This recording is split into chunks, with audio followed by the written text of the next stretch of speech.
আমাদের অন্তর্বর্তী সরকার এবং সেনাবাহিনী তারা যদি টিকে থাকে আলহামদুলিল্লাহ দেশ টিকবে, তারা ডুবলে দেশ ডুববে।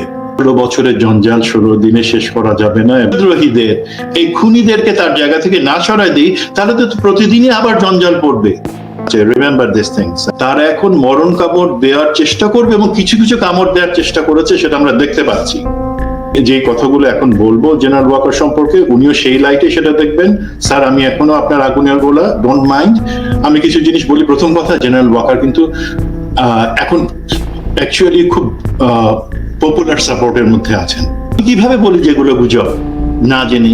ধরেন আমরা যে বলবো, আমরা বলে যাচ্ছিলাম যে ক্যান্টনমেন্টের ভিতরে আওয়ামী লীগের লোকজন, খুনি এবং মন্ত্রী এমপি তারা ক্যান্টনমেন্টের ভিতরে আছে। আমরা 5 তারিখের পর থেকে বলে আসছিলাম যে প্লিজ তাদেরকে ডোন্ট প্রোটেক্ট দেন। হ্যাঁ, আপনিও পরে স্বীকার করেছেন, বাট জিনিসটা কি? আপনি পরে বাধ্য হয়ে জিনিসটা স্বীকার করেছেন। স্যার, এটা আপনার সাথে যায় না। তারা শুধুমাত্র ভারতের আশীর্বাদ পুষ্ট তা না, যাদের মধ্যে অনেকের কাঁধে র্যাঙ্কের জায়গায় তার উপরে লেগে গেছে খুনির একটা তকমা। বিশ্বাস করি, আমি জেনারেল ওয়াকারের সাথে কাজ করার ক্ষেত্রে দুইটা জিনিস আমি শিখেছি। উনি স্বচ্ছতায় বিশ্বাস করতেন এবং করেন, বাট স্যার আপনি সেটার প্রমাণ জনগণকে দেখান। অন্তর্বর্তীকালীন সরকার সমস্ত কিছুর দেখাশোনা করছে, বাট আপনার দিকে কিন্তু লোকে তাকায় আছে, আপনি কি করেন না করেন। তো স্বচ্ছতার জায়গায় যদি আমরা আসি, তাহলে কিন্তু আপনি গুজবের কথা বলেন বা অন্যান্য কিছু বলেন, কোনো কিছু কোথাও থাকবে না, লোকে জানবে। হ্যাঁ, আপনি তো you are not opening yourself everything, but you got to let people know that okay this is my arm, this is my arm, this is my head and this is my neck. লোককে আপনি ততটুকু দেখান, সেখানে লোকে সন্তুষ্ট হবে যে আমি একটা মানুষকে দেখছি, আমি কোনো জানোয়ারকে দেখছি না। You need not open your shirt, you need not open your trouser, just let people say that yes আপনারা মানুষ, সেটুকুর পরিচয়, সেটুকু স্বচ্ছ আমরা আছি। যেগুলো গুজব, এবং আরেকটা হচ্ছে যে তদন্ত চলছে। এখন তদন্ত অ্যাকচুয়ালি মানে আমি কি এটা বিশ্বাস করবো, বা বাংলাদেশের একটা সাধারণ খেটে খাওয়া মানুষও কি এই জিনিসটা বিশ্বাস করবে, যেখানে 90% যারা দুর্নীতি পরায়ণ ছিল, যারা খুনি ছিল, তারা কিন্তু তাদের জায়গায় বসে আছে। তদন্তটা কে করছে? মানে কোন অফিসার করছে তদন্তটা? শেখ হাসিনার আশীর্বাদ পুষ্ট তার বসানো লোক, তারাই তো করছে। সেখান থেকে কি বের হয়ে আসবে? শুধু একদিনে করা যায় না। যেটা বললেন 16 বছরের জঞ্জাল, স্যার 16 বছরের জঞ্জালের জন্য বা তদন্তটা সঠিকভাবে করবার জন্য আমি যদি অন্তত এই বিশ্বাসঘাতকদের, এই দেশদ্রোহীদের, এই খুনিদেরকে তার জায়গা থেকে না সরাই দিই, তাহলে তো প্রতিদিনই আবার জঞ্জাল পড়বে, আরো নতুন জঞ্জাল জমা হবে, এবং আপনি তো তদন্ত করে সঠিক কিছু বের করতে পারবেন না। শুধু একটা আইওয়াশ হবে, বিডিআর এর মতন হয়ে যাবে, পিলখানার ঘটনার মতন একটা আইওয়াশ লোকে দেখতে পাবে। ভিতর থেকে তো আমরা সেই সমস্যাগুলাকে জেনে এবং সেটাকে উৎপাদন করতে পারবো না।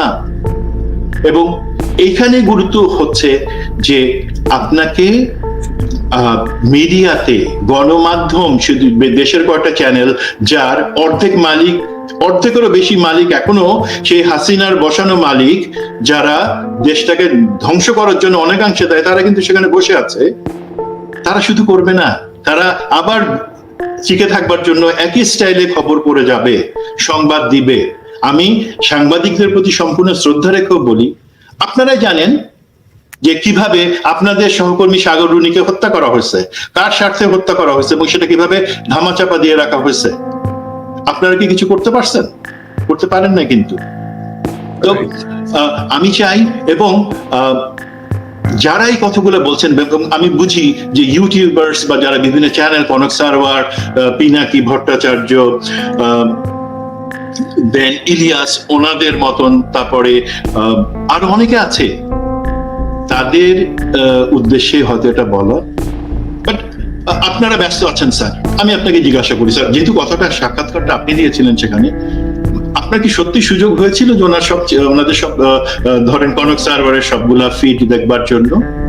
ওনারা এখন গত 1 মাসে কি বলছেন, পিনাকি ভট্টাচার্য কি বলছেন, ইলিয়াস কি বলছেন?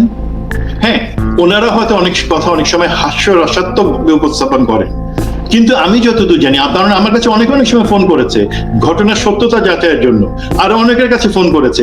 আমি যতটুকু বিশ্বাস করি, তারা যে কোনো একটা বিষয় বা একটা খবর আসলেই পরে সেটাকে নিয়ে সাথে সাথে ক্যামেরা অন করে বসে যায় না। ওনারা সেটাকে যথেষ্ট ডিগিং করেন, ভ্যালিডেট করেন এবং তারপরেই ওনারা সেটাকে উপস্থাপন করেন। এখন সেটা সঠিক কি সেটা সঠিক না, এটা তো বিচার করবে দেশের জনতা এবং ভিউয়ার্স। ধরেন আর্মি সম্পর্কে আমরা যে কথাগুলো বলছি, স্যার আর্মির এখনকার অফিসাররা কি যথেষ্ট ম্যাচিউর না? এবং আমরা যখন আর্মি নেতৃত্বে ইয়াং অফিসারদেরকে আসবার জন্য বলি, আমরা যে জুলাই আগস্টের যে গণ আন্দোলনে সরকারের পতন হলো, সেটা থেকে দেখে কি শিখতে পারি না যে পলিটিক্যাল পার্টি নেতৃত্বে না এসেও সব থেকে বড় একটা অর্জন জাতি করতে পারে আরেকজনের কাঁধে লেগে গেছে দুর্নীতি পরায়ণ, সুবিধাভোগী এবং অত্যাচারী শাসকের দোসর, এই সমস্ত তকমা তাদের ব্রিগেডিয়ার জেনারেল, মেজর জেনারেল র্যাঙ্কটা ছাপায় বা সেটা লোকে দেখতে পাচ্ছে না, লোকে দেখছে যে তারা খুনি।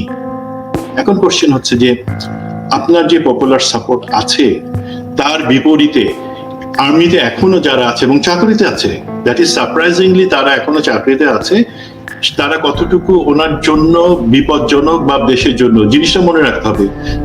আমাদের অন্তর্বর্তী সরকার এবং সেনাবাহিনী তারা যদি টিকে থাকে আলহামদুলিল্লাহ দেশ টিকবে, তারা ডুবলে দেশ ডুববে। শুধু ডুববে তা না, তাদের যে কোনো রক্তক্ষরণ সেটা হচ্ছে দেশের হৃদয়ের রক্তক্ষরণ হবে। 16 বছরের জঞ্জাল 16 দিনে শেষ করা যাবে না এবং সেই জন্য 16 মাসে শেষ করা গেলেও অনেক ভালো। দ্বিতীয় উনি বলেছেন যে যারা দুর্নীতি বা অন্য বিভিন্ন অভিযোগ আছে যাদের বিরুদ্ধে, সেটার তদন্ত হচ্ছে এবং সে অনুযায়ী ব্যবস্থা নেওয়া হবে। আপনার যে শত্রুরা আছে সেটা তারা কিন্তু ধরেন কেউ খুনি ছিল, কেউ হাসিনা সরকারকে চেটে চেটে তাদেরকে পরিষ্কার করতে গিয়ে তাদের জিহ্বা হলুদ করে ফেলছে। শুধু পলিটিক্যাল না, সেনাবাহিনীর ভিতরে অনেকে আছেন যাদের হাঁ করলে দেখা যাবে জিহ্বা হলুদ, তারা চাটছে এতদিন। তো তাদের পরিচয়টা ছিল সেইভাবে। আজকে শুধুমাত্র তারা ভয়ঙ্কর না, তারা ভয়ঙ্করের থেকেও ভয়ঙ্কর। কেন? এতদিন তারা ভয়ঙ্কর ভাবে দেশের লোকজনের ক্ষতি করেছে, অন্যায় করেছে, খুন আর ডাকাতি সমস্ত কিছু তারা করেছে। এখন আওয়ামী লীগ সরকার নাই এবং তাদের জন্য এখনকার পরিস্থিতিটা হচ্ছে মরণ কামড় দেওয়ার মতন অবস্থা। তারা জানে যে কোনো তদন্ত সঠিকভাবে হলে পরে তাদের কতবার, যদি অনেকবার ফাঁসি দেওয়ার সুযোগ থাকতো সেটাই তাদের জন্য হয়তো। সুতরাং তারা কিন্তু এখন শুধু ক্ষতি করবে না, তারা এখন আছে মরণ কামড় দেবার জায়গায়। এখন how much comfortable are you sir যে তাদেরকে আপনি আর্মির ভিতরে রেখে দিয়েছেন, তাদেরকে কিন্তু আপনি চাকরি থেকে একজন ছাড়া কাউকে কিন্তু আপনি বরখাস্ত করেন নাই। Remember this thing sir. এবং এই ধরনের আরো অনেকে আছে যারা কিন্তু এখন শুধুমাত্র ক্ষতি করবে তা না, তারা এখন মরণ কামড় দেওয়ার চেষ্টা করবে এবং কিছু কিছু কামড় দেওয়ার চেষ্টা করেছে, সেটা আমরা দেখতে পাচ্ছি। 95% অফিসার যারা সৎ, দেশপ্রেমী এবং যারা পেশাদারিত্বের চূড়ান্ত জায়গায় পৌঁছানোর জন্য কাজ করে, চাটুকার হিসেবে থাকবার জন্য কাজ করে না, তারা স্যার কতটুকু কমফোর্টেবল? জেনারেল ওয়াকার, আপনি আমাকে বলেন যে যেই অফিসারটা ইউনিফর্ম পরে চাকরি করছে দিনরাত, যে দেশের জনগণের জন্য, দেশের জন্য, আর্মির জন্য কাজ করছে, তার কাছে কতটুকু ভালো লাগছে যে তার সাথে একজন অফিসার, একজন জেনারেল, সে খুনি, যেটা আমরা জানি, যেখানে কোনো অর্ধসত্য নাই, বা সে দুর্নীতি পরায়ণ, সে স্বৈর শাসকের দোসর, সেও ইউনিফর্ম পরে, এক ইউনিফর্ম করে ঘুরে বেড়াচ্ছে। স্যার কোনটা সেনাবাহিনী এবং দেশের জন্য গৌরব? তাদেরকে স্যাক করছেন, জাতি জানবে এবং আর্মির ভিতরে একটা বিশ্বাস আসবে যে না, আমরা স্বৈরাচারের দোসর আর না, এটা নতুন একটা বাংলাদেশ, স্বাধীন বাংলাদেশ, যেখানে আমরা খুনি সহচর না বা এই ধরনের কিছু না। সেটা তো পলিটিক্যাল পার্টি নেতৃত্ব দেয় নাই এই আন্দোলনে, ছাত্র জনতা নেতৃত্ব দিয়েছে। সুতরাং তাদের কিন্তু যথেষ্ট বুদ্ধি আছে, তারা খবরটাকে সত্যি, ভালো খারাপ দিকটা, সত্যি মিথ্যার দিকটা তারা বুঝতে পারে, আপনার অফিসাররাও বুঝতে পারবে আমরা এই কথাগুলো যেগুলো বলছি সেগুলো ফেক নাকি অন্য কিছু। আপনি অত্যন্ত সত্যবাদী একজন মানুষ। দেন আমরা বলছিলাম যে আমি জেনারেল আমিনের যে আনসার, তার দিক থেকে যে থ্রেটটার কথা বারবার আমরা বলছিলাম, বাট আপনারা করলেন কি, তাকে কয়দিন রেখে দিলেন এবং তারপরে তাকে চাকরি থেকে বরখাস্ত করেন নাই। এবং দেখেন আনসারের যে একটা বিদ্রোহ, আমি সেটাকে বিদ্রোহ বলবো না, বিদ্রোহের পর্যায়ে বলবো, বাট তার পিছনে যে ঘৃণ্য একটা পরিকল্পনা ছিল সেটা দেশের জন্য অনেক ভয়ঙ্কর হতে পারত। আমরা শেখ হাসিনার পরিবারে পতিত শেখ হাসিনার পরিবারের যে ফিনান্সিয়াল ক্রাইম গুলো এবং দেশকে কিভাবে টাকা উঠায় নিয়ে ফোকলা বানাই দিচ্ছে সে এবং তার সাথে লোকজন তারেক সিদ্দিকী, সেটা বারবার বলছিলাম। আপনারা বলছেন না এগুলো গুজব, এগুলো এখন তো বাংলাদেশ সরকার এবং যাদেরকে আপনারা ইন্টারোগেশন করছেন তারা এর থেকেও ভয়ঙ্কর সব তথ্য দিচ্ছে। তাহলে আমরা গুজব ছড়াচ্ছিলাম কিভাবে বলেন তো স্যার?